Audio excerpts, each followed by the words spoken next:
जैन योग के 20th session में आप सबका स्वागत है। आज इसी श्रृंखला में आगे बढ़ते हैं और जीतू भाई आपका स्वागत करते हैं जैन योग के इस प्लेटफॉर्म के ऊपर और सभी की ओर से आपको प्रणाम। और हम आज योग विंशिका ग्रंथ का हमारा स्वाध्याय शुरू करेंगे। प्रणाम सभी को। हम लोग आज के इस स्वाध्याय का प्रारंभ कर रहे हैं। समदर्शी आचार्य हरिभद्र सूरी ने अनेक ग्रंथों की रचना की।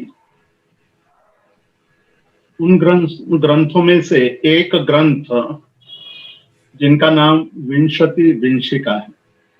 इस विंशति विंशिका के योग विंशिका नामक जो एक छोटा सा प्रकरण है, केवल 20 गाथाओं का यह प्रकरण है, जिसमें जैन योग के स्वरूप को सूत्रात्मक शैली में प्राकृत भाषा में प्रस्तुत किया गया है।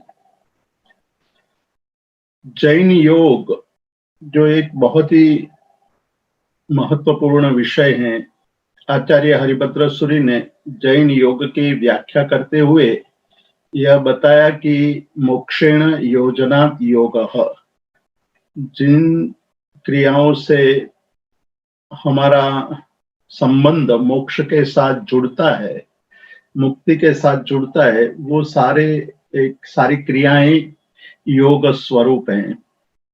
उन्होंने 5 बातें कही हमें।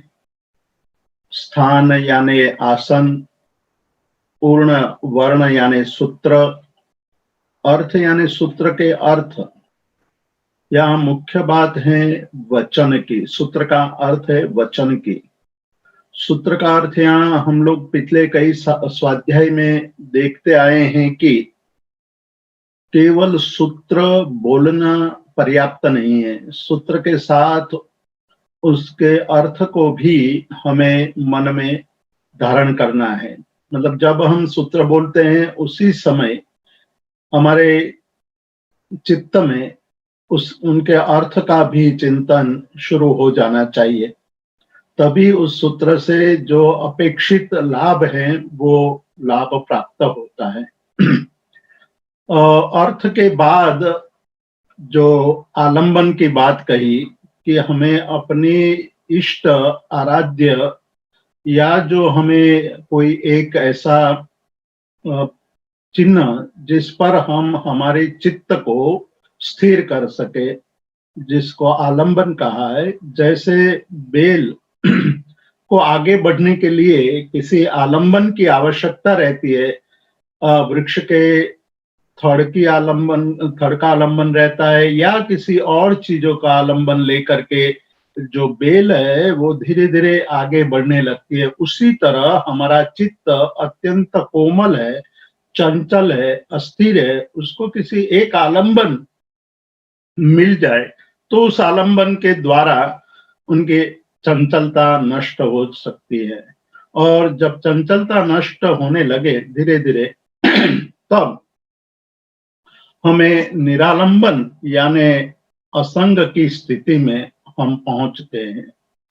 यहाँ आचार्य हरिभद्र सूरी ने सबसे अधिक जोर दिया है कि हम सूत्र और अर्थ को बहुत ही गंभीरता से ले, यानी वचन को, जो वचन हमें परमात्मा के मिले हैं, उन वचनों को हम बहुत ही गंभीरता से उसका चिंतन करें और चिंतन करते हुए हम आगे बढ़े। तो इस प्रकार विधि को भी महत्व देते हैं कि विधि के अनुसार ही हमें क्रिया करनी चाहिए। अब कई लोगों के मन में बहुत सारे प्रश्न उठ सकते हैं कि ऐसा क्यों कहा है, ऐसा कहने के पीछे क्या कारण है, और सूत्र पढ़ने की झंझट में क्यों पड़े, अर्थ का उसके साथ संबंध क्यों जुड़े, और उसके द्वारा हम क्या लाभ प्राप्त कर सकेंगे। ये बहुत लंबी प्रक्रिया है या ये बहुत परिश्रम करने वाली कठिन प्रक्रिया है। उसके बजाय हम एक जगह पर बैठ जाएं और आंखें बंद करके केवल मन को स्थिर करने का प्रयत्न करें। बात ये देखने में और सुनने में अच्छी लगती है, क्योंकि उसमें और परिश्रम नहीं करना पड़ता है, लेकिन वो मार्ग बहुत ही कठिन और बहुत ही लंबे समय तक इस प्रकार की साधना के पश्चात भी हम अपने मन को स्थिर नहीं कर पाते हैं। और इसलिए अब जो 16वीं गाथा है जिस पर हम आज चिंतन करने वाले हैं, उस गाथा में ये कहा कि मुत्तुण लोग सन्नम, बहुत ही यहाँ एक मुद्दे की बात करते हैं कि हमारे अंदर कई प्रकार की वृत्तियां पड़ी हुई है। वृत्ति हमें परेशान करती है। हम बार बार एक ही क्रिया दोहराते रहते हैं। उस क्रिया को हम बार बार करते रहते हैं, उसके पीछे कई कारण हैं। एक तो हमारे ऊपर राग द्वेष का बहुत बड़ा प्रभाव है। तीसरा एक ज्ञान भी पड़ा हुआ है। मन चंचल है और साथ ही सांसारिक प्रवृत्तियों में हम बहुत ही व्यस्त हैं, पर पदार्थों में हम रक्त हैं, अनुरक्त हैं।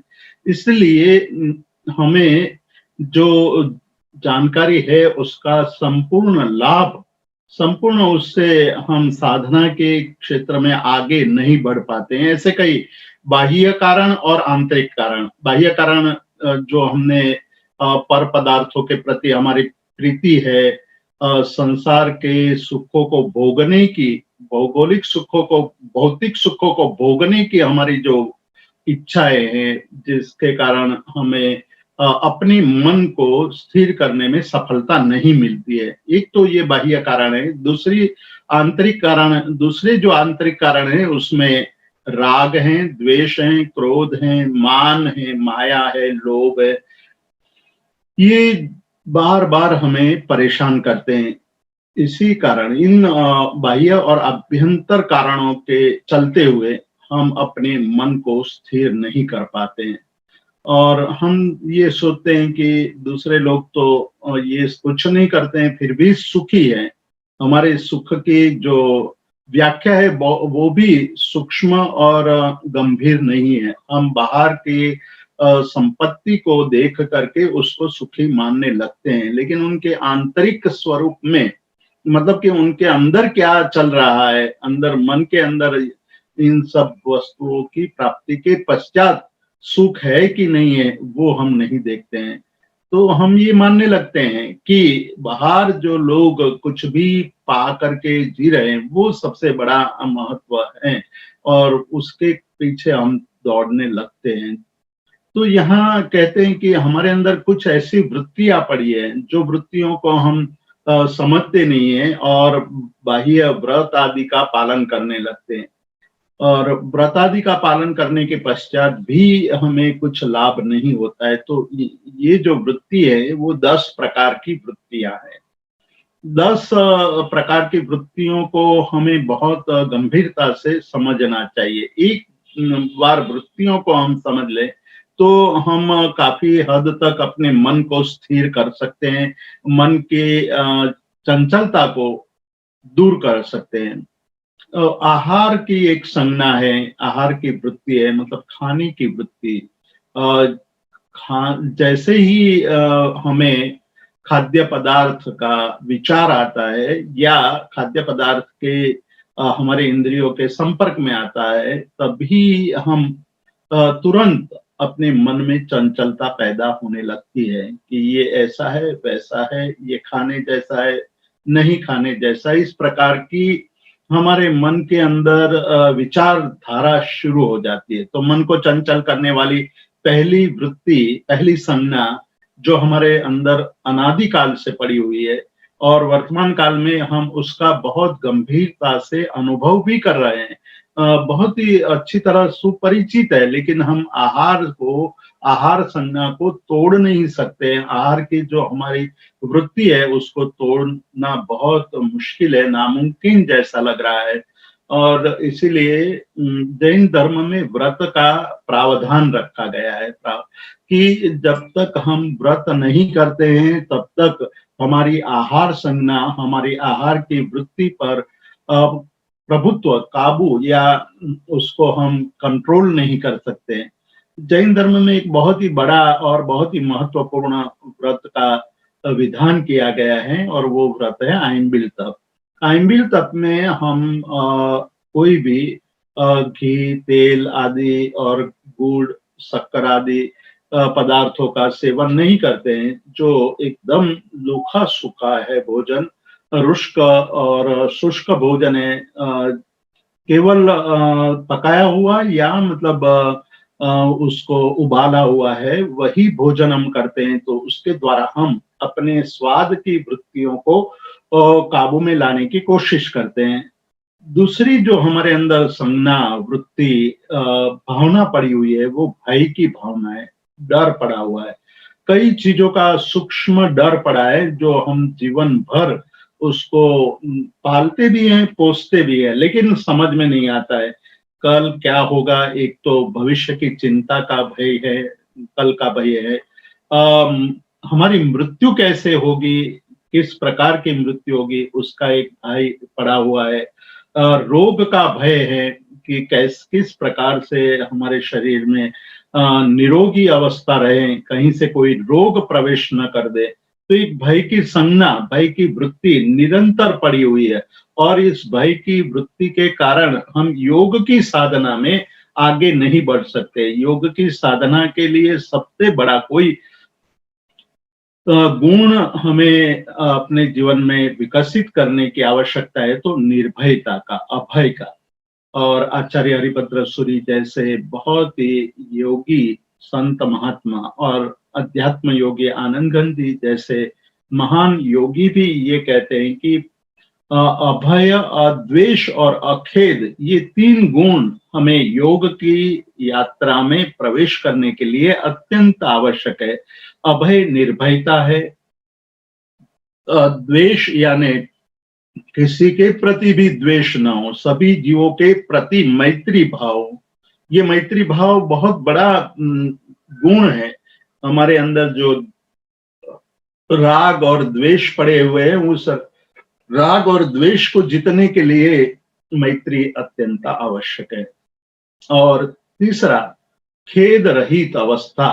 खेद यानी थक जाना, ऊब जाना। हमें क्रिया करते करते, यानी कि धर्म की क्रिया करने में हमें ये लगता है कि आज अभी नहीं करना है, ये तो बहुत लंबी क्रिया है, हम इतने घंटे तक बैठ करके क्या करेंगे। वैसे मन हमारे अंदर मन में भाव पैदा होते रहते हैं।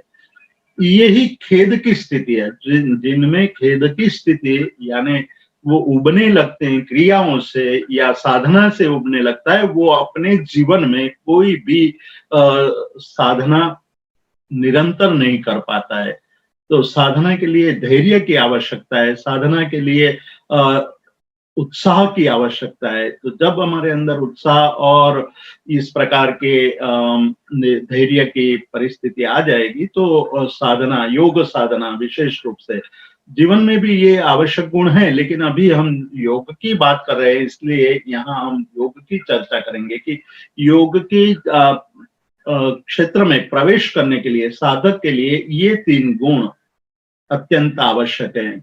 अभय, निर्भयता, अद्वेष, किसी के प्रति द्वेष न रखना, अखेद यानी कार्य करने में, साधना करते वक्त, काम करते वक्त अंदर मन में उत्साह रहना चाहिए और उबना नहीं चाहिए, धैर्य रखना चाहिए। ये धैर्य और उत्साह हमें बहुत आगे तक ले जाता है। तो आहार, भय, मैथुन यानी मन के अंदर मैथुन की वृत्तियां पड़ी हुई है, उसको भी हमें उस पर भी विजय प्राप्त करना होगा। परिग्रह नाम की चौथी संज्ञा है। हर एक जीव के अंदर परिग्रह की वृत्ति पड़ी है, कम या बेसी। उस परिग्रह की आज ऐसा है, मैं थोड़ा इकट्ठा कर लूं, कल काम में आ जाएगा।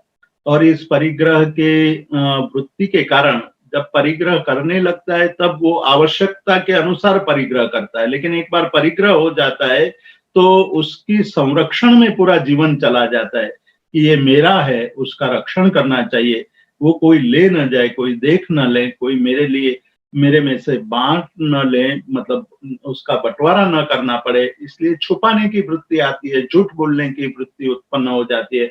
लेकिन इन सब के मूल में देखा जाए तो ये परिग्रह का भाव है। तो इन 4 संज्ञा मुख्य संज्ञा, उसके बाद की 4 संज्ञा है जो कषाय के 4 स्वरूप है, वही संज्ञा के रूप में यहाँ लिया है। यानी कि क्रोध नाम की संज्ञा है, यानी क्रोध हम कई बार कई छोटी छोटी बातों में क्रोधित हो जाते हैं, और क्रोध की संज्ञा इतनी हमारे मन में कूट कूट के पड़ी हुई है कि हम हमारी इच्छा के विरुद्ध किसी कोई कार्य बन जाए, या हम हमारे जो प्रिय वस्तु है उसका वियोग हो जाए, तब हमारे अंदर एक क्रोध की भावना पनपती है, क्रोध की भावना जागृत हो उठती है। तो इस प्रकार से हमारे मन में क्रोध का भाव पड़ा हुआ है, मान यानी अहंकार का भाव पड़ा हुआ है, माया यानी कपट का भाव पड़ा हुआ है, और लोभ यानी कि हम बहुत ज्यादा अपेक्षा रखते हैं कि मुझे ये भी मिल जाए, वो भी मिल जाए।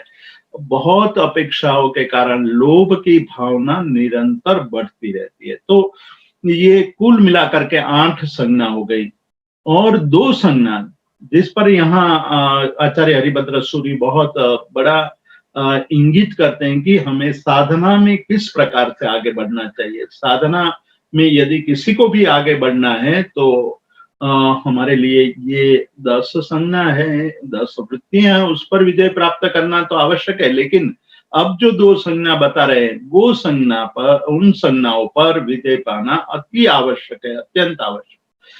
9वीं संज्ञा है ओघ संज्ञा। ओघ यानी सामान्य रूप में, सामान्य भाव में रहना, मतलब विशेष चिंतन करके आगे न बढ़ना। कोई भी क्रिया करते वक्त हमारे अंदर विवेक जागृत रहना चाहिए कि यह क्रिया मैं किस लिए कर रहा हूं, और इस क्रिया को किस प्रकार से करनी चाहिए, इस क्रिया के क्या लाभ है, क्या गैर लाभ हो सकता है यदि मैं विधि पूर्वक नहीं करता हूं। तो ओघ संज्ञा, ओघ घ ओघ संज्ञा से मुक्ति पाना, मतलब सामान्य रूप से हमने मतलब कई बार ये देखा है कि हम बहुत गहराई में जाना नहीं चाहते हैं, और हम ऊपर ऊपर से ही अपने क्रियाओं को खत्म कर देते हैं। लेकिन इतना पर्याप्त नहीं है। एक क्रिया, कोई भी एक क्रिया लें, उस क्रिया के, या उस क्रिया का मतलब है यहाँ साधना, कोई भी साधना करें तो उस साधना के गंभीरता, साधना के स्वरूप को बहुत गहराई से हम सोचेंगे तो हमें बहुत बड़ा लाभ हो सकता है।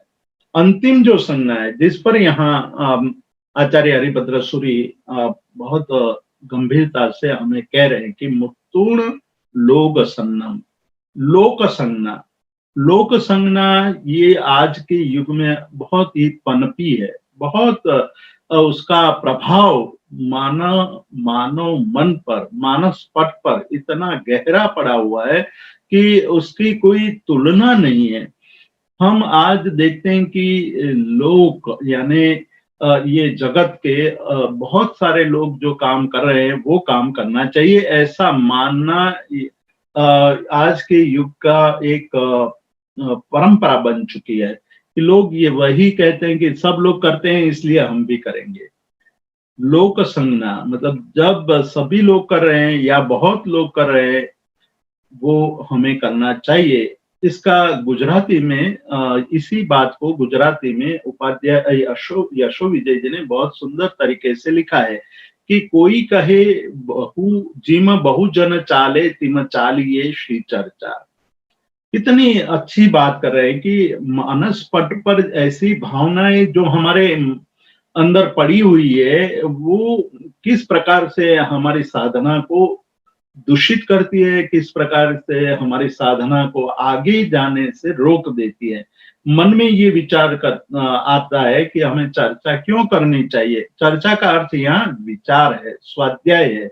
मतलब कोई भी तत्व जानते हैं तो उस पर गहराई से चिंतन करना, उसके हेय उपादेय ज्ञेय आदि बाबतों पर चिंतन करना। तो सामान्य रूप से जो अधिक लोग होते हैं वो तो ये कहते हैं कि बहुत लोग जो कर रहे हैं कोई कहे जिम बहुजन चाले, बहु यानी अधिक लोग जो करते हैं वैसा ही हम करेंगे। उसमें चर्चा करने की क्या आवश्यकता है? क्यों हम चर्चा करें? इस झंझट में फंसने की जरूरत ही नहीं है। हम तो सब लोग करते हैं वैसा ही करेंगे। मारग महाजन चाले भाकियो, तेहमा लइये अर्चारे।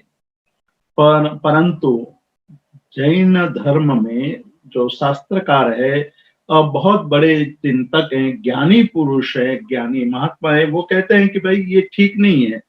क्योंकि आगे हम देखेंगे, बहुत बड़े सुंदर दृष्टांत से ये समझाने की कोशिश कर रहे हैं उपाध्याय यशोविजय जी और आचार्य हरिभद्र सूरि की।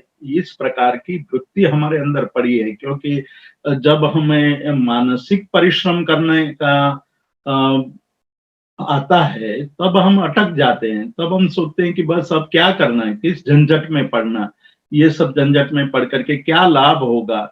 लेकिन जैसे जैसे ज्ञान बढ़ता है वैसे वैसे क्रिया शुद्ध होती जाती है, श्रद्धा बढ़ती है, भक्ति गहन बनती है। इसीलिए ज्ञान को समझ को बहुत ही बड़ा महत्व दिया गया है कि आप अपने जीवन में इस प्रकार के वृत्ति रखो, हर बात में जिज्ञासा वृत्ति कि क्यों कहा है, क्यों करना चाहिए, कैसे करना चाहिए, उसके क्या लाभ हैं, उस वैसे विधि पूर्वक नहीं करने से कौन से गैर लाभ हो सकते हैं, आदि आदि।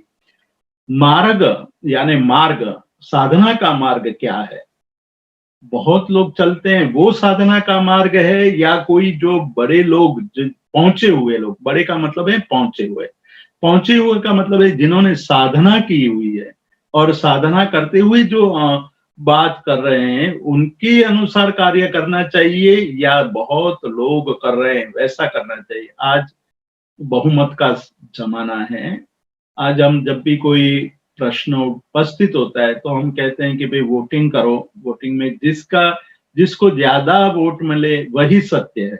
लेकिन इसमें बहुत बड़ी समस्या भी है, बहुत बड़े प्रश्न भी खड़े हो सकते हैं। तो इसकी बात यहाँ करते हैं कि मार्ग तो हमारे आत्म कल्याण का, साधना का मार्ग तो महाजन यानी जो बड़े लोग हैं, बड़े लोग का मतलब मैंने यहाँ फिर से मैं दोहराता हूं कि बड़े लोग का अर्थ है जिन्होंने अपने जीवन में साधना की हुई है, साधना करके पहुंचे हुए हैं, वैसे लोग बड़े लोग हैं।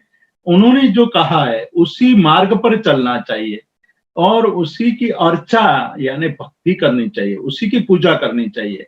पूजा वो करनी चाहिए जिसके महाजनों ने यानी महत् पुरुषों ने जिसकी बात कही है। तो हमारे लिए महाजन कौन हो सकते हैं? ये भी एक प्रश्न खड़ा हो सकता है कि हमारे लिए महाजन है, परमात्मा की वाणी है, गणधर भगवंत है, पूर्वाचार्य है, और जिन्होंने अपने जीवन में साधना करके सिद्धियां हासिल की है, वैसे पुरुष, वैसे साधक हमारे लिए महाजन है। और उन्होंने जो मार्ग बताया है वो मार्ग हमारे लिए आराध्य है। अर्चा का अर्थ आराध्य, उसी की आराधना करनी चाहिए। आचार्य हरिभद्र सूरि ने ये बात कही है वो उसकी अधिक महत्वपूर्ण है कि उपाध्याय यशोविजय जी ने अपने जीवन में उसकी अनुभूति भी की। बहुत छोटे थे उपाध्याय यशोविजय जी, तो बहुत ही स्मरण शक्ति तीव्र थी, स्मृति शक्ति इतनी तीव्र थी कि अवधान के प्रयोग करते थे। अवधान यानी स्मरण रखना, कई बातें याद रखना और उसी क्रम में बोलना, व्युत्क्रम से बोलना, मतलब 100, 99, 98, 97, 96, 95 इस तरह से उल्टे क्रम में वो बातें बोलना। 1 से 100 बातें क्रम से बोलना, उल्टे क्रम में बोलना।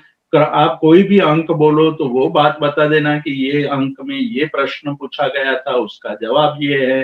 कई कई तरह की ये स्मृति शक्ति की बहुत बड़े चमत्कार भी है कि हमारे मन की शक्तियां हमने कभी पहचानी नहीं है। तो जिन्होंने अपने जीवन में स्मृति की इतनी साधना की थी, वैसे यशोविजय जी बहुत छोटे थे तब ये स्मृति अवधान के प्रयोग करते थे, लोग अचंभे में पड़ जाते थे। तब एक श्रावक ने धनजी सुरा नाम के एक श्रावक ने उपाध्याय यशो विजय जी को बनारस भेजने की बात कही, गुरु के सामने ये प्रस्ताव रखा, गुरु जी ने मान्य भी किया। बनारस में जाकर बहुत बड़े शास्त्र के ज्ञाता बन गए। फिर वापस गुजरात आते हैं, गुजरात में आकर के उन्होंने व्याख्यान और ग्रंथ रचना का कार्यक्रम बनाया। बहुत सारे अद्भुत व्याख्याता थे, साथ में बहुत बड़े शास्त्रज्ञाता थे, तो अनेक शास्त्रों पे रचयिता भी थे। किंतु एक बार एक वृद्ध श्राविका ने एक प्रश्न पूछ दिया और प्रश्न के जवाब में उनको बहुत कशमकश करनी पड़ी और परेशान हो गए।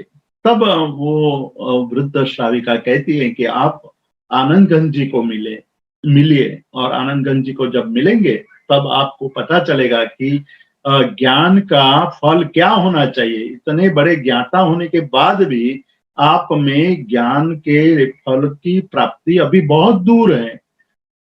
तो ये बात सुनकर वो आनंदगंज जी को मिलते हैं, आनंदगंज जी के पास जाते हैं, तो आनंदगंज जी उनको ये समझाते हैं कि तुम्हारे पास ज्ञान का खजाना है, लेकिन ज्ञान के खजाने से आपको उनकी चाबी से उनको खोलना चाहिए, और चाबी उसकी वही है अध्यात्म मार्ग पर आगे जाने की। जब आप अध्यात्म मार्ग में आगे जाएंगे तो आपको बहुत ही आनंद का अनुभव होगा। और तब उपाध्याय यशो विजय जी लिखते हैं कि मुझे जब आनंदगंज जी का संपर्क हुआ तब मुझे मेरी आंखें खुली और मुझे ज्ञान का सही अर्थ समझ में आया। तो पूरी जिंदगी ये उपाध्याय यशो विजय जी का और आनंदगंज जी का समागम अंतिम अवस्था में हुआ है उपाध्याय यशो विजय जी के। तो वो कहते हैं कि मुझे तो बहुत ही आनंद हुआ, आज तक मैं जो ज्ञान लेकर के घूम रहा था वो तो मेरे अहंकार का निमित्त बन रहा था। अब मुझे समझ में आया कि आत्म साक्षात्कार या आत्मानुभूति या पर पदार्थों से मुक्त होकर स्व में लीन होने के लिए हमें बहुत ही प्रयास करना पड़ता है। तो ये कहते हैं कि आगे चल करके कहते हैं कि महाजन तो वही है। तो आनंदगंज जी महाजन थे, उस मार्ग पर चलने की कोशिश की यशो विजय जी ने, तो वो यशो विजय जी पर भी महाजन बन गए। इसलिए कहते हैं कि हमें ऐसा नहीं बोलना चाहिए कि जो बहुत लोग करते हैं वो हम करेंगे, बहुत लोग गलत भी कर सकते हैं। तो बहुत लोगों की बात यदि आप मानते हैं तो इस संसार का एक सुंदर दृष्टांत यहाँ उपाध्याय यशो विजय जी देते हैं कि संसार में सम्यकदर्शी यानी समकित जीव कितने हैं और मिथ्यात्वी कितने हैं। संसार की यदि सभी जीवों के सम्यक्त्वी और मिथ्यात्व की अपेक्षा से विभाजन किया जाए तो 99% लोग तो मिथ्यात्वी होंगे, और उस मिथ्यात्वी की संख्या बढ़ जाएगी। और मिथ्यात्वी की संख्या यदि आप बहुमत में विश्वास करते हैं तो मिथ्यात्व को ही सही मानना पड़ेगा। सम्यक्त्वी तो बहुत कम है, बहुत ही कम सम्यक्त्वी है। और यहाँ ये कहा कि तब तो ये बहुत बड़ा प्रॉब्लम आ जाएगा कि सम्यक दर्शन तो गलत है, मिथ्या दर्शन ही सही है। इसलिए कहते हैं कि बहुमत को स्वीकार करना हमेशा सही नहीं हो सकता है। दूसरा दृष्टांत देते हैं कि आर्य कितने हैं और अनार्य कितने हैं। आर्य का अर्थ है कि जो व्रत आदि को आचरण करने जैसा मानते हैं, और जो अनार्य वह है जो हिंसा करके और कुछ भी करके अपने जीवन को सुखी करने की अपेक्षा रखते हैं, वो सारे अनार्य हैं। तो इस संसार में आर्य बहुत कम है, अनार्य बहुत ज्यादा है। तो अनार्य ही धर्म हो जाएगा, आर्य अधर्म हो जाएगा। आर्य में भी जैन बहुत कम है, तो जैन कम होने की अपेक्षा से वो भी गलत हो जाएगा। अजैन बहुत है, उसमें भी जैन में भी कहते हैं कि श्रमण बहुत कम है, गृहस्थ ज्यादा है, तो गृहस्थ मार्ग सही हो जाएगा, श्रमण मार्ग गलत हो जाएगा यदि हम बहुमत को प्राधान्य देते हैं। तो यहाँ कहते हैं कि ये बात बहुत गलत हो जाएगी। इसलिए अंत में कहते हैं कि यदि साधना करनी है तो अज्ञान से मुक्त होना पड़ेगा। अज्ञानियों से कभी मार्ग की रक्षा नहीं होती है। अज्ञान ही हमेशा मार्ग को नष्ट कर देता है। जैसे एक समूह इकट्ठा हो जाए, जो अज्ञानी का समूह होता है वो आत्महित कर बात कभी नहीं कर सकता है। तो आत्महित कर बात करने के लिए हमें ज्ञान का मार्ग चुनना होगा। अज्ञान का मार्ग या अज्ञानी का मार्ग को हमें त्याग करना होगा। इसलिए यहाँ कहते कि मुत्तूर्ण लोक संगम, हमारे मन में लोक संज्ञा की, यानी जो लोग अधिक लोग जो कार्य कर रहे हैं वो सही है ऐसा मानेंगे तो बहुत बड़ी गलती हो जाएगी साधना के क्षेत्र में विशेष करके। तो उद्धुण या साहु समय सद्भाव, तो क्या करना चाहिए? तो कहते कि जो साधु श्रेष्ठ समय यानी सिद्धांत है उसी को भक्ति पूर्वक वहन करना चाहिए। जो श्रेष्ठ पुरुषों ने, जिन्होंने अपने जीवन में साधना करके जो आगे निकले हैं, वैसे पुरुषों के द्वारा बताए गए सिद्धांत के प्रति सद्भाव धारण करना चाहिए और सम्मम पयट्टी अव्वम, समता पूर्वक या सम्यक रूप से उसमें प्रवर्तित होना चाहिए, मतलब उसी में आगे बढ़ना चाहिए। ऐसा हमारे बुद्ध पुरुषों ने, ज्ञानी जनों ने ये बताया है। तो ये बातें आचार्य हरिभद्र सूरी कहते हैं कि हमें लोक संज्ञा का त्याग करना चाहिए। आगे की 9 संज्ञा है वो भी त्याग करने लायक है, लेकिन साधना के मार्ग में प्रवेश करते वक्त हमारे सामने बहुत सारी समस्याएं आने की संभावना रहती है। उससे मुक्त होने के लिए, उसमें हमें मार्ग निकालने के लिए ये भाव लेना होगा कि जो बहुत लोग करते हैं वो हमेशा सही नहीं होता है और हमें ये करना चाहिए कि जो सत्य है, सही है, उसी को हमें लेना चाहिए। श्रेयो अर्थिनो ही भूयांस, मतलब श्रेय की साधना करने वाले लोगों का आश्रय लेना चाहिए। और जो संवेगी है, मतलब जिसमें वैराग्य भाव पड़ा हुआ है, जो शास्त्रों से अबाधित क्रिया करते हैं और जिसके व्यवहार पर जिनकी व्यवहार परंपरा भी हमारे आत्मा की विशुद्धि को लाने वाली हो, वही मार्ग श्रेष्ठ मार्ग है। 3 बातें कही कि जिसमें वैराग्य है, मतलब सांसारिक भौतिक सुखों की अपेक्षा नहीं बची है। अब केवल ये बात मन में आ गई है कि जिनसे मैं सुख की कांक्षा कर रहा था, उन सभी पदार्थों ने कभी भी मुझे सुख नहीं दिया है, तो मैं उन सब पदार्थों से मुक्त होना चाहता हूँ। ये हुआ वैराग्य भाव, संवेगी भाव। दूसरा कहा है कि वैराग्य भी कैसा होना चाहिए? वैराग्य शास्त्र से अबाधित होना चाहिए। शास्त्र का अर्थ कोई यहाँ ये नहीं लेना है कि भाई हम तो ये इनको ही शास्त्र मानते, इन किताब को शास्त्र मानते, इस किताब को शास्त्र नहीं मानते, ऐसा एकांत रूप से मानना नहीं चाहिए। यहाँ भी अनेकांत दृष्टि रखनी है। अनेकांत का मतलब है कि जिन्होंने अपने जीवन में साधना की है, जिन्होंने अपने जीवन में बहुत सारा अध्ययन किया है, उनके दोहन के रूप में जब हम ये आचार्य हरिभद्र सूरी के योग विनिशिका पढ़ रहे हैं तो हमें ये पता चलता है कि एक एक शब्द में कितना गहन अर्थ पड़ा हुआ है, भरा पड़ा हुआ है। हमारे पास तो समय की मर्यादा है, केवल ये 20 श्लोक पर बहुत कई सालों तक उस पर हम चिंतन कर सकते हैं। जब उपाध्याय यशोविजय जी आनंदगंज जी को मिले थे, तब आनंदगंज जी ने एक ही श्लोक का अर्थ पूछा था। प्राकृत गाथा, जिन 10वें काल की पहली गाथा थी वो, कि धम्मो मंगल मुकिठम अहिंसा संयमो तो देवा वित्तम नमंसन्ति जस धम्मे सयामणो।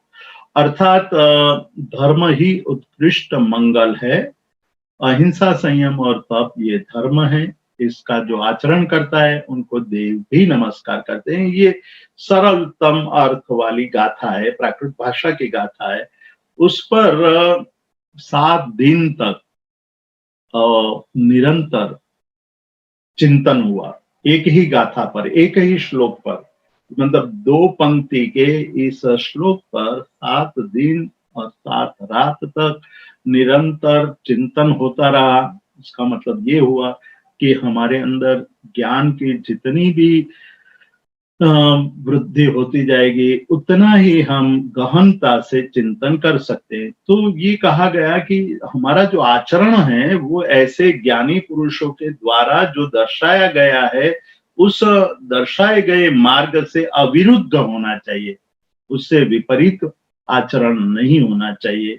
और जो आचरण हमारी आत्मशुद्धि में निमित्त बनता है, हमारे अंदर की शुद्धि, आत्मा अंदर के जो कर्म आदि मलिनता पड़ी हुई है, क्रोध आदि कषाय पड़े हुए हैं, हास्यादि 9 कषाय पड़े हुए हैं, विकार पड़े हुए हैं, उसकी शुद्धि हो, वही सही मार्ग है।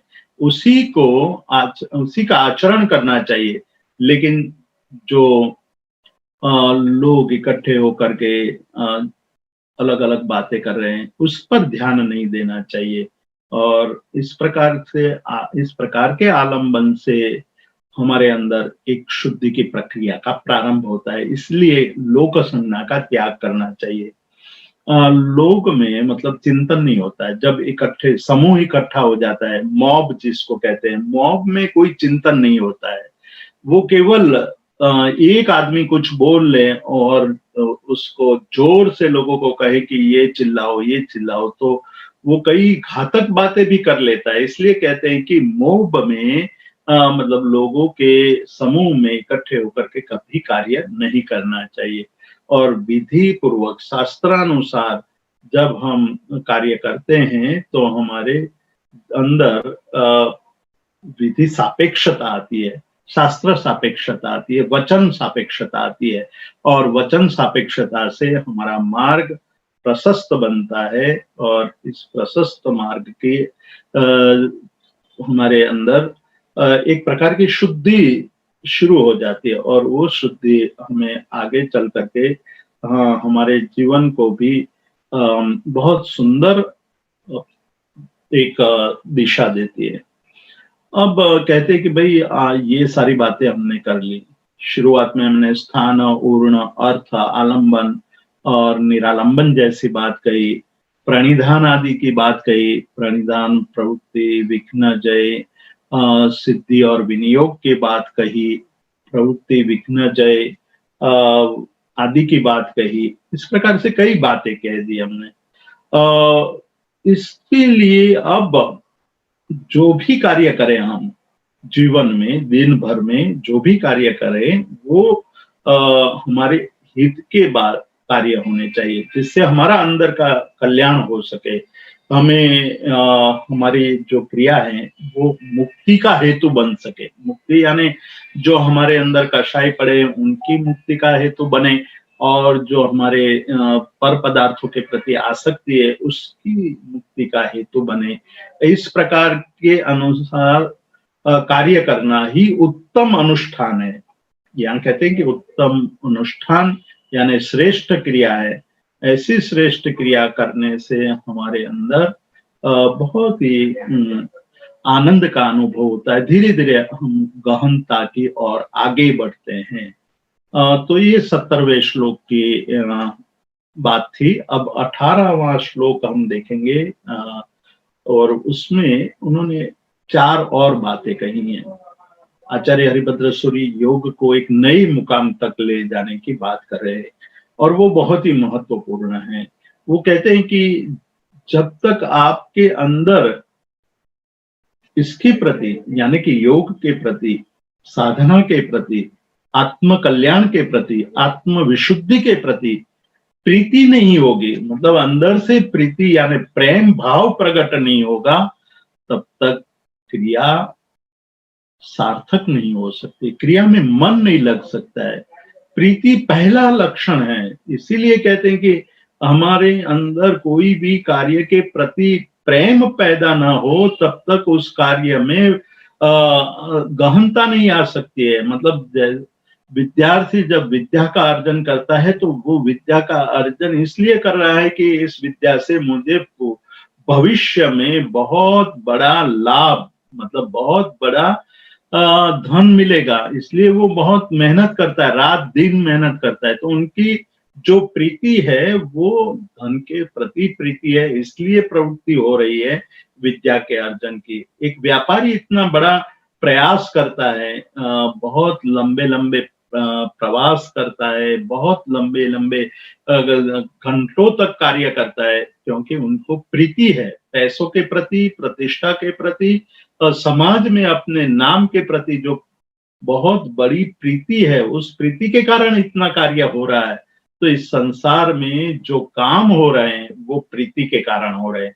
उसी तरह यदि हमारे जीवन में, हमारे अंदर प्रीति नहीं होगी तो कोई कार्य नहीं होगा। इसीलिए आनंदगंज जी जब बात करते हैं तो ये बात बहुत ही महत्व की करते हैं कि ऋषभ जिनेश्वर प्रीतम मारो और न चाहू रेकन।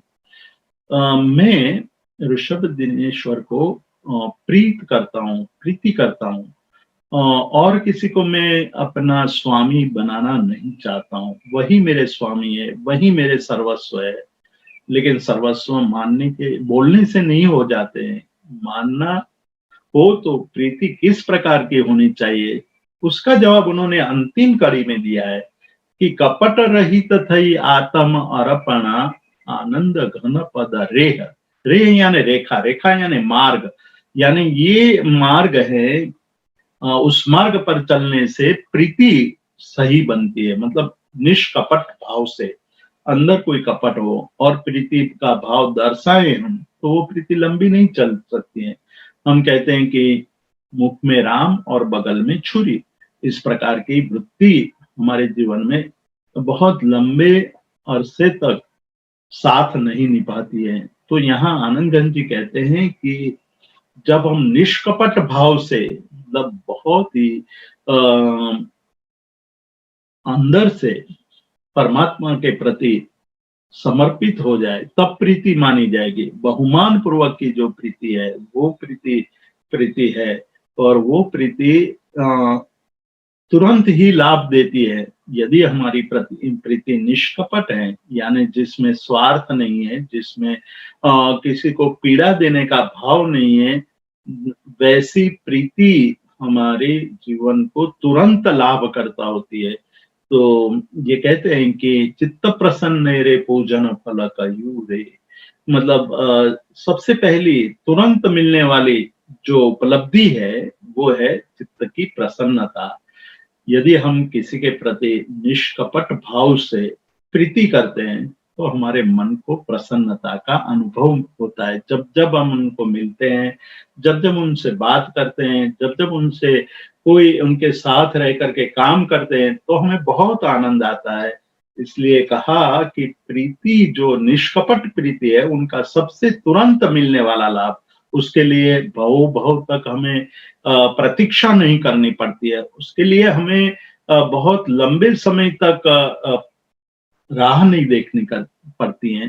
तो ये बात हमें बहुत ही ध्यान देने योग्य है कि प्रीति वो योग मार्ग में प्रवेश करने का पहला लक्षण माना गया है, और वो प्रीति कि हमें योग साधना के द्वारा आत्मविशुद्धि करनी है। आत्मविशुद्धि के लिए जो क्रिया हो रही है वो उसके प्रति प्रीति होनी चाहिए, और प्रीति होगी तो आगे की एक कक्षा बढ़ती जाएगी। लेकिन सबसे पहले प्रीति आवश्यक है, और ये प्रीति यहाँ आचार्य हरिभद्रासुरी ने कहा कि भाई ये स्थान, ऊर्ण, अर्थ, आलंबन, निरालंबन, ये सारी पांचों बातें कही है, पंचांग योग कहा है। यदि आपके प्रति, आपको उनके प्रति प्रीति नहीं है तो स्थान में बैठने का भाव ही पैदा नहीं होगा। ज्ञान हो जाएगा कि शीर्षासन किस प्रकार से कर सकते हैं, सर्वांगासन किस प्रकार से करना चाहिए, सुखासन में किस प्रकार से बैठना चाहिए, वज्रासन में किस प्रकार से बैठना चाहिए, आदि आदि अनेक आसन। प्राणायाम, उज्जयी प्राणायाम या भस्त्रिका प्राणायाम या शीतली या शीतकारी या अन्य प्राणायाम किस प्रकार से करना चाहिए, वो सब हम देख करके या पढ़ करके समझ लेते, लेकिन जब तक प्रीति नहीं होगी तब तक प्रैक्टिस नहीं होगी, प्रैक्टिस नहीं होगी तो सफलता नहीं मिलेगी। इसलिए सबसे पहली बात कह रहे हैं कि आप जो भी कार्य कर रहे हैं, पहले अपने को पूछो कि मेरी प्रीति है कि नहीं। मैं बेकार बैठा हूँ, मेरे पास कोई काम नहीं है, इसलिए माला फेर लूँ। ठीक है, अच्छा काम है, करना चाहिए। लेकिन यदि प्रीति के साथ करते हैं, तो आपके अंदर बहुत बड़ा बदलाव आएगा, मन के विकारों का शमन होगा, भक्ति आगे बढ़ेगी। लेकिन आज हम केवल हमारे पास समय नहीं है, समय हो चुका है। आचार्य हरिभद्र सूरी पहली बात कह रहे हैं कि प्रीति आवश्यक है, प्रीति ही पहला मार्ग है, जहाँ से हम आगे बढ़ेंगे। हमने अनेक लोगों में, अनेक भक्त कवियों में देखा है कि सबसे पहले उनके जीवन में ऐसी प्रीति थी कि जिस प्रीति के कारण वो परम पद की साधना में सफल हुए। जैसे आनंदगंज जी को प्रीति थी परमात्मा के प्रति, यशो विजय जी को प्रीति थी, देवचंद्र जी को प्रीति थी, मान विजय को प्रीति थी, कलापूर्ण सूरी को प्रीति थी, जम्बू विजय जी महाराज को प्रीति थी, जो जीवन में वो सफल हुए, साधना में सफलता प्राप्त की। हम वैदिक परंपरा में देखें तो मीरा को कृष्ण के प्रति प्रीति थी, नरसिंह मेहता को प्रीति थी। ऐसे अनेक नाम हम ले सकते, गिना सकते, लेकिन ये मार्ग का पहला द्वार यदि कोई हो तो वो प्रीति है। साधना का पहला मार्ग, पहला द्वार प्रीति है। प्रीति के बाद जो आगे बात करने वाले हैं उसकी चर्चा हम अगले सप्ताह में स्वाध्याय दरमियान करेंगे। ये हम यहीं रुकते हैं। Thank you so much Jeetu भाई। आज आपने 10 प्रकार की वृत्तियों के बारे में बात किया और बहुत कुछ हमें जानने मिला, और जिसमें आपने लोक संज्ञा के ऊपर बहुत ही ज्यादा भार दिया कि जगत में जन प्रवाह जिस डायरेक्शन में जा रहा है उसी डायरेक्शन में हम आगे बढ़ने की हमारी जो एक वृत्ति रहती है वो लोक संज्ञा के अंदर आपने बहुत अच्छी से हमें समझाया और आध्यात्मिक उसका परिप्रेक्ष्य भी बताया। सो इसी के साथ थियोरेटिकल हमारा जो स्वाध्याय चल रहा है उसका हम विराम देंगे। किसी को कोई प्रश्न है तो आप आपका हाथ रेज कर सकते हो, हम एक आध प्रश्न ले लेंगे और फिर प्रैक्टिकल सेशन की ओर आगे बढ़ेंगे। प्रैक्टिकल सेशन में ध्यान इतना रखना है कि हमारा ध्यान तो चित्त की स्थिरता और समाधि तक पहुंचना ही है, बट इनिशियली जो जो बेसिक रिक्वायरमेंट्स हैं वो शायद आपको माइल्ड एक्सरसाइज के फॉर्म में लगे, पर उससे हम लोग आसन में स्थिर कैसे बैठ सके, और ये सब हमारे अंतिम गोल तक हमें पहुंचना है। तो किसी को भी कोई प्रश्न है तो आप हैंड रेज कर सकते हैं। महेंद्र भाई आप प्रश्न पूछ सकते हैं। जी प्रणाम दीदी भाई। प्रणाम। आप संज्ञा लोक संज्ञा विषय जरा समझो तो। लोक संज्ञा, लोक संज्ञा में आपे समझाયું એ જરા વિસ્તાર તમે કઈક ધર્મ કાર્યમાં આગળ જવા માંગતા હો કે કઈ કરવા માંગતા હો અને લોકો તમને કઈક ટીકા કરે કે બહુ ચીકણા થઈ ગયા છો કે બહુ આવા થઈ ગયા છો, એ પણ લોક સંજ્ઞામાં આવે કે નહીં? लोक संज्ञा का मतलब है, आपका माइक म्यूट कर दीजिएगा महेंद्र भाई। लोक संज्ञा का मतलब है कि हम जो लोग यानी जो कई लोग का काम कर रहे हैं, समूह जो काम कर रहे हैं उसी को सत्य मान ले। ये सबसे पहला अर्थ है, उसको समझना है कि हम सत्य या मार्ग या किसका स्वीकार करते हैं। जो बहुत लोग कर रहे हैं उसी को हम सही मान रहे हैं। जो एक तरफ हमारे वहाँ आज हम देख रहे हैं कई ऐसी समस्या खड़ी हो रही है, और हमने ये भी देखा है कि जब अधिक लोग बहुत लोग कार्य करने लगते हैं तो हम उसको सही मानने लगते हैं, लेकिन उसका परिणाम बहुत गलत आता है, फिर हमारी बेइज्जती होती है। तो उस कारण ये कहा गया कि लोग को महत्व नहीं देना चाहिए। जो बुद्धिमान पुरुष है, जो शास्त्रज्ञ है, जो अपने जीवन में साधना करके किसी एक मुकाम पर पहुंचे, उनके द्वारा भले ही वो कम हो या एक ही हो, तब भी वो आचरणीय है, तभी वो बहुमान के पात्र हैं, तब भी वो हमारे लिए मार्ग का निमित्त बन सकते हैं। तो ये हमें चयन करना है कि एक तरफ हम जन प्रवाह है और दूसरी तरफ ज्ञानी और साधक व्यक्ति है। तो दो में से हमें किसका चयन करना चाहिए, किसको पसंद करना चाहिए? ये हमारे जीवन में अधिकतर देखा गया है कि हम जन प्रवाह को ही महत्व दे देते हैं और आगे बढ़ने लगते हैं, लेकिन उससे बहुत बड़ा नुकसान होने की संभावना है। दूसरी बात, हमें जो आपने जो बात कही कि कोई हमारी निंदा करता है, कोई आलोचना करने लगता है, तो आलोचना, निंदा, वो सब से डरना नहीं चाहिए। बहुत बड़ी आलोचना होगी और जितने भी साधक हुए उनके जीवन के अंदर ऐसे कई प्रसंग आए हैं, जैसे मीरा के सामने आए, नरसिंह मेहता के सामने आए, बहुत सारे प्रसंग आए, लेकिन वो लोग की जो आलोचना है उससे डरे नहीं, उससे अपनी साधना का विराम नहीं कर दिया, आगे ही बढ़ते रहे। और ऐसी जब वृत्ति आ जाएगी तो साधना की सिद्धि हमें निश्चित रूप से देखने को मिलती है। ठीक है जीतू भाई, सो शायद हम लोग प्रैक्टिकल सेशन की ओर आगे बढ़ते हैं। जी जी जरूर। हाँ, सो हम स्मिता जी को इनवाइट करते हैं जैन योग की इस मंच के ऊपर। धन्यवाद जीतू भाई, थैंक यू नील साहब। सो सब लोग जैसे हम लोगों ने शुरुआत करी थी, हम लोग वैसे ही फिर से बैठने की कोशिश करेंगे। तो हम या तो अपने सोफे पे बैठे हैं या चेयर पे बैठे हैं, जिस भी स्थिति में स्लाइटली फ्रंट में आएंगे, जिससे कि हमारा बैक जो है वो चेयर से लगे ना हो। तो मैं साइड व्यू दिखाती हूँ। तो रेस्ट नहीं करना है, थोड़ा स्ट्रेट आना है। तो आप थोड़ा सा आगे आ जाएं, बहुत स्ट्रेच अभी नहीं करिए अपने बैक को, रिलैक्स रखें। अब आप इस स्थिति में आने के बाद अपना जो बेस होता है, मैं थोड़ा पैन आउट कर रही हूँ, ये जो हमारा जो बटक है इसको हम लोग थोड़ा प्रेस करेंगे। जैसे भी स्थिति में है हम उसको जस्ट प्रेस करके बैठेंगे। इसको प्रेस करते ही हम ये नोटिस करेंगे कि हमारा बैक भी है थोड़ा राउंड हो गया है, बट दैट्स ओके।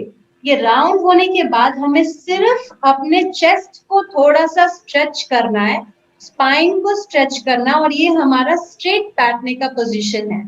याद रखिए, पहले सही स्थिति में आने के लिए आपको थोड़ा अपने बटक को प्रेस करना है।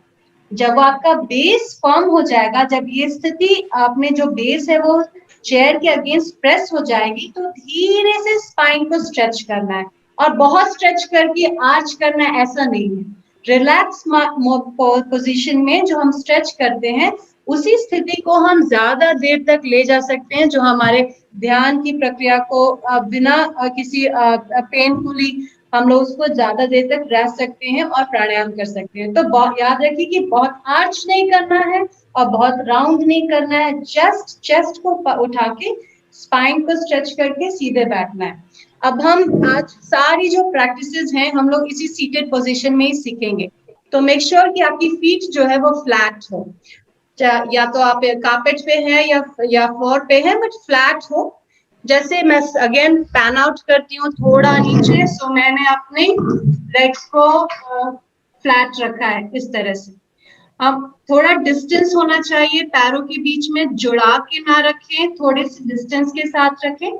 और जैसे ही अगर आप रखें तो आप देखिएगा ये आपका थाइस है वो स्ट्रेट है, इट्स नॉट ऐसे रोल करके नीचे की तरफ झुका हुआ नहीं है, ऐसे स्ट्रेट है। तो इस पोजीशन में बैक फर्म है और बेस फर्म है। इसमें हम धीरे धीरे अपने एक पैर को लेके अपने पैरों की उंगलियों को ऐसे स्क्वीज करेंगे और रिलीज करेंगे। एक लेफ्ट या राइट, जिस पैर को भी आप लेना चाहते हैं, उठा के थोड़ा स्क्वीज करें, रिलीज करें, स्क्वीज रिलीज स्क्वीज। मेरे साथ प्रैक्टिस करेंगे तब आपको थोड़ा ज्यादा समझ में आएगा। दूसरे पैर को 4 बार स्क्वीज करें, रिलीज करें, स्क्वीज रिलीज, स्क्वीज रिलीज। अब रिलैक्स करें। इसी तरह से पैरों की उंगली के बाद हम पैरों के एंकल को घुमाएंगे। सो पहले सिर्फ एक पैर लेंगे, उसके लिए आप अगर आपको सपोर्ट चाहिए तो आप साइड में पकड़ सकते हैं या जस्ट हैंड्स को ये अपने थाइस पे रख करके धीरे से लेफ्ट या दाहिने या बाएं पैर को, किसी भी पैर को स्ट्रेच करके ऐसे रोटेट करना है एंकल को। तो धीरे धीरे रोटेशंस है, ऐसे एंकल को रोटेट करते ही रहना है। फुल रोटेशन होना चाहिए, जहां कि आपको लगे कि पैर का ये पूरा ये फ्रंट में जा रहा है, दाहिने बाएं चारों तरफ जा रहा है। Continuously 10 times. उसके बाद उल्टी दिशा में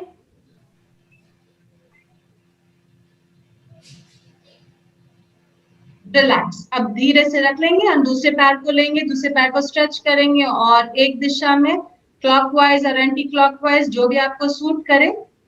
सपोर्ट लेना है तो आप हाथ को साइड में रख सकते हैं। और फिर उल्टी दिशा में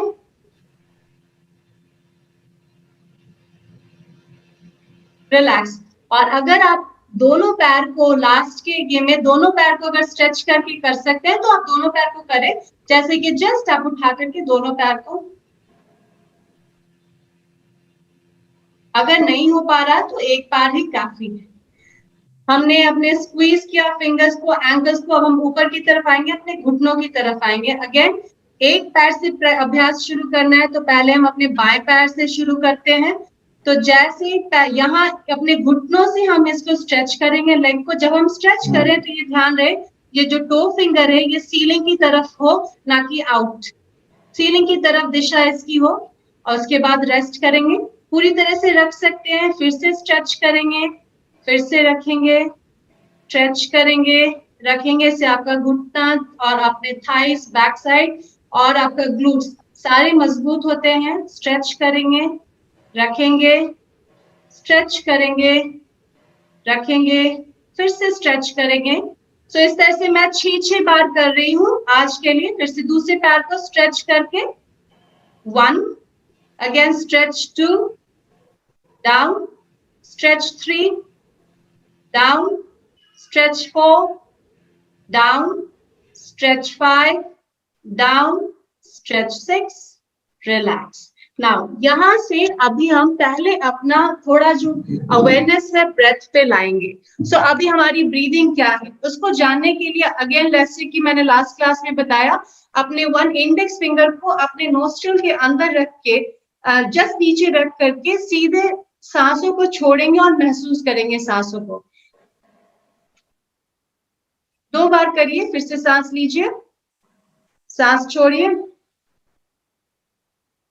अब आपका अवेयरनेस इंस्टेंटली आ गया। जैसे ही आप इस तरह से आप अपना ब्रीदिंग करते हैं तो तुरंत अवेयरनेस आ जाता है। तो अब आप हाथ को रखिए, फिर भी वैसी ही ब्रीदिंग इन और ब्रीदिंग आउट करते रहें। एक बार और। तो यहाँ पे 2 चीजें आपको देखनी है। जब हम ब्रीदिंग सांस लेते हैं तो एक तरह का चेस्ट पे एक्सपेंशन होता है, और जब सांस छोड़ते हैं तो यहाँ से चेस्ट रिलैक्स हो जाता है, क्योंकि सांस को लेते हुए चेस्ट ऊपर आता है और सांस को छोड़ते हुए चेस्ट रिलैक्स हो जाता है। अब इसको महसूस करने के लिए हम अपने बाएं हाथ को अपने चेस्ट के ऊपर रखेंगे। बाएं हाथ को अपने चेस्ट के ऊपर रखेंगे। बहुत लंबा ब्रीदिंग नहीं लेना है, सिंपल इनहेल लेना। और देखेंगे जैसे जैसे हम लोग ब्रीदिंग इन करते हैं चेस्ट थोड़ा एक्सपैंड होता है, और अगर थोड़ा और एक्सप्रेस करेंगे, थोड़ा और स्ट्रेच करेंगे तो पूरा एक्सपैंड हो जाएगा। फिर जैसे जैसे सांस छोड़ते हैं वो धीरे धीरे अपने वापस प्रारंभिक स्थिति में आ जाता है। फिर से लेंगे 3 बार मेरे साथ, ब्रीदिंग इन करते हुए, ब्रीथ आउट करते हुए, रिलैक्स। पूरा मन ध्यान केंद्रित रखना है। ये प्रक्रिया अनवरत हो रही होती है पूरे दिन जब तक हम लोग ब्रीदिंग इन करते हैं। बस बिकॉज हमने अपना हाथ यहाँ रख लिया है, हम इसके लिए बहुत अवेयर हो गए हैं, कॉन्शियस। एक बार और। अब ये हाथ को रखा, अब अपने थाइस पे वापस रख सीधे वैसे ही प्रक्रिया कंटिन्यू रखेंगे। ब्रीदिंग इन, सो सांसों को लेते हुए चेस्ट एक्सपैंड, छोड़ते हुए वापस से सेटल डाउन, दैट्स ऑल। इसको हम लोग थोरैक्सिक ब्रीदिंग कहते हैं। यहाँ अगर हम लोग ये एक तरह से हम लोगों ने अपनी भावना, अपने ध्यान को अपने छाती के ऊपर केंद्रित कर दिया है, और हम जितने ज्यादा श्वास लेंगे, हमारे एयर जो हमारे लंग्स हैं वो पूरी तरह भरेंगे, और हमारे श्वास के लेने की प्रक्रिया जो है वो बेहतर होती चली जाएगी। नाउ इसके बाद एक और प्रक्रिया है जिसको हम लोग बेली ब्रीदिंग या स्टमक ब्रीदिंग कहते हैं, तो उसको भी हम लोग आज ही सीखेंगे। उसके लिए मैं अगेन पैन आउट करती हूँ। लेफ्ट हैंड को अपने जस्ट जहाँ नेवल रीजन के ऊपर रखना है, थोड़े फिंगर्स को स्प्रेड करके, जुड़ा के नहीं, थोड़ा स्प्रेड करके रखना है। रखने के बाद आपका अवेयरनेस पूरा यहाँ आ जाना चाहिए, और आप जैसे ब्रीदिंग इन करते हैं तो जैसे बलून में जब एयर भरते हैं तो बलून कैसे फूल जाता है, तो वही है हमारी बॉडी की स्थिति। जब हम लेते हैं, सांस लेते हैं, तो जो डायफ्राम जो होता है वो नीचे की तरफ प्रेस हो जाता है। जब प्रेस होता है तो उससे हमारा जो स्टमक है वो थोड़ा आगे निकल जाता है, एयर अंदर जा रहा है और बलून की जैसा स्टमक एक्सपैंड करता है। फिर जब एयर, बलून से एयर निकल जाता है तो कैसे वो बलून पे चिपक जाता है, वैसे ही हमको यहाँ पे कॉन्शियसली स्टमक को अंदर ले जाना है, क्योंकि हम ये अभ्यास कर रहे हैं। हम लोग नॉर्मल ब्रीदिंग नहीं कर रहे हैं, यहाँ पे हम लोग ब्रीदिंग प्रैक्टिसेस कर रहे हैं, उसका एक्सटेंशन कर रहे हैं, ब्रीदिंग को खींच रहे हैं, ब्रीदिंग को कम भी कर रहे हैं। ऑलराइट, तो अभी हम लोग वापस से लेफ्ट हैंड को स्टमक के ऊपर लेके रख के राइट हैंड को थाइस पे, बैक की स्थिति वैसे ही जैसे शुरू में बताई है मैंने। जैसे ब्रीदिंग धीरे धीरे करते हैं, थोड़े थोड़े से स्टमक को ओपन करना है, फुलाना है, और जैसे जैसे सांस छोड़ रहे हैं धीरे धीरे स्टमक को अंदर की तरफ खींचना है। याद रखिए, श्वासों को लेते हुए स्टमक को छोड़ना है, और श्वासों को छोड़ते हुए स्टमक को अंदर की तरफ लेना है। इस प्रक्रिया से हमारे सारे एब्डोमिनल ऑर्गन्स है वो बहुत मजबूत होते हैं, और साथ ही सांसों को छोड़ते हुए अंदर की तरफ लेना है। सो मेरे साथ 3 बार और हाथ को यहाँ रखते हुए और महसूस करना है, पूरा ध्यान केंद्रित सांसों को लेते हुए स्टमक को ड्रामेटिकली फुलाइए, जितना हो सके एक्सपैंड करिए। जितना वो एक्सपैंड होगा आप उतना ही खींच पाएंगे। 2 बार और सांसों को लेते हुए बैक को जैसे शुरू में बताया हल्का स्ट्रेट रखना है, और अपने बटक्स को सीट पे प्रेस रखना है एक्सेल करते हुए। लास्ट टाइम सांसों को लेते हुए स्टमक को ढीला छोड़ना है, ढीले छोड़ने के बाद और ले सकते हैं सांस, और लास्ट टाइम सांसों को छोड़ते हुए स्टमक को अंदर लेना है। अब रिलैक्स करिए। तो हमने पहले नॉर्मल ब्रीदिंग की स्थिति को समझा कि हम अवेयर कैसे हुए कि हम नॉर्मली कैसे ब्रीद इन और आउट कर रहे हैं। तो उसमें सबसे पहले हमने इमीडिएटली इंडेक्स फिंगर को अपने नोस्ट्रिल्स के नीचे लाया और 2 बार ब्लो किया जब एयर, तो समझ में आ गया कि एक्सलेशन हो रहा है।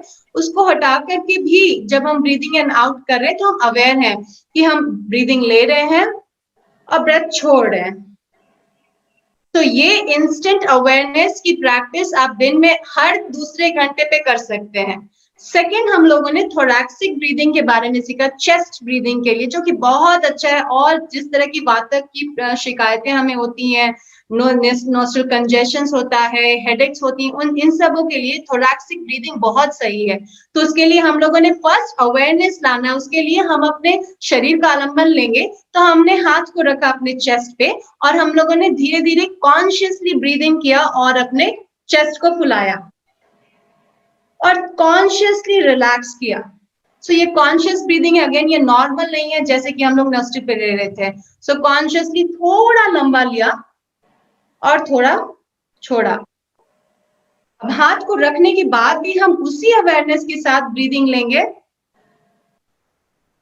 और ब्रीदिंग छोड़ेंगे। थर्ड अवेयरनेस हमारा बेली ब्रीदिंग पे था। तो बेली के लिए अगेन हम लोग लेफ्ट हैंड को ही रखेंगे स्टमक पे और जैसे जैसे ब्रेथ ले रहे हैं एक्सपैंड करेंगे अपने स्टमक को कंप्लीटली और जैसे जैसे ब्रेथ छोड़ रहे हैं कॉन्शियसली ड्रॉ करना है। थोड़ा एफर्ट लगेगा, उसको हम लगाएंगे लेंगे, उसके बाद ही हमारा अभ्यास में और हमारा नेचुरल टेंडेंसी हो जाएगा। एक बार और। अब हाथ को रख करके 2 बार और स्टमक को फुलाएंगे सांसों को लेते हुए और छोड़ेंगे और अंदर की तरफ लेंगे, जिससे कि हमारे स्टमक की मसल्स भी मजबूत हों। रिलैक्स। तो 3 तरह का डिवाइडेड ब्रीदिंग किया। अब अगर हमें उसको एक साथ करना है, तीनों को ज्वाइन करना है, तो उसके लिए कैसे करेंगे? तो इसके लिए थोड़ा तो डेफिनेटली आपको ब्रेथ अवेयरनेस थोड़ा खींचना पड़ेगा, उसके लिए थोड़ी अभ्यास की जरूरत होगी, लेकिन अंत में निकलेगा क्या, प्रोडक्ट कैसे आएगा? सो जैसे ही हम ब्रेथ को लेते हैं, हमारा अवेयरनेस जाएगा नोस्ट्रिल की तरफ कि एयर एंटर किया है नोस्ट्रिल में। उसके बाद एयर का प्रवाह लंग्स की तरफ आएगा और जैसे ही ये रीच कर रहा है, आपको महसूस होगा कि रीच कर रहा है, चेस्ट एक्सपैंड करेंगे और ये यहां तक की प्रक्रिया इनहेलेशन की खत्म हो गई। वापस एक्सेलेशन के टाइम में जैसे ही एक्सेलेशन शुरू हुआ, हम अपने स्टमक को अंदर खींचेंगे और नोस्ट्रिल से महसूस करेंगे कि एक एयर का ब्लो बाहर निकल रहा है। अगेन इनहेल करते हुए महसूस करेंगे स्टमक के नोस्ट्रिल के वॉल्स पे breath chest expansion. Finish your breathing in and start your breathing out. Contract your lower abdomen, slow and steady, and feel how the breath is coming out in the end through the nostril. Again, start exhaling, taking the stomach slowly, gradually in, and allowing the breath to come out. This is the complete breath awareness of breathing in and breathing out. अब ध्यान रहे, इस प्रक्रिया में जैसे कि शुरू में बताया, अगर बैक ऐसे स्लाउच है या ऐसे स्ट्रेच है, तो ये दोनों रॉन्ग है। दोनों रॉन्ग है क्योंकि आपकी बेस को फर्म होना है, लेग्स को स्ट्रेट होना, अगर आप चेयर पे पैर हैं और अभी आप चेयर पे ही प्रैक्टिस करें और हल्के से स्पाइन को स्ट्रेच करना, ये स्थिति होनी चाहिए आपकी बैक की। इस स्थिति में ही हमें प्रैक्टिस करना, ना कि ऐसे और ना ही पूरे आर्च किए हुए। ऑलराइट, तो ये हमारी बहुत ही इंपॉर्टेंट ब्रेथ लेने की जो टेक्निक्स हैं, इसको हम लोगों ने लर्न किया। आगे जब हम लोग सीटेड पोस्चर या स्टैंडिंग पोस्चर करेंगे तो हम इमीडिएटली इसी का आलम्बन लेकर के अपने प्रैक्टिस को आगे बढ़ाएंगे। तो आज के लिए इतना काफी है। Thank you so much. जय जिनेंद्र। नील भाई, आप माइक ले। Thank you so much Smita ji. हम लोग आज के सेशन को विराम देंगे। जगत के सभी जीवों का कल्याण हो, जगत के सभी जीवों का मंगल हो और जगत के सभी जीव हमारे मित्र हैं, कोई भी हमारा वैरी नहीं, इस भावना के साथ प्रार्थना। अणु परमाणु शिव बनी जाओ, अखा विश्व नु मंगल थाओ, सर्वे जीवो मोक्षे जाओ। खामेमि सव्व जीवे सव्वे जीवा खमंतु में, मित्ति में सव्व भूवेसु वैरम मज्जन केणै। सर्वथा सौ सुखी थाओ, पाप ना कोई आचरो, राग द्वेष थी मुक्त बनीने, समता सौ समाचरो।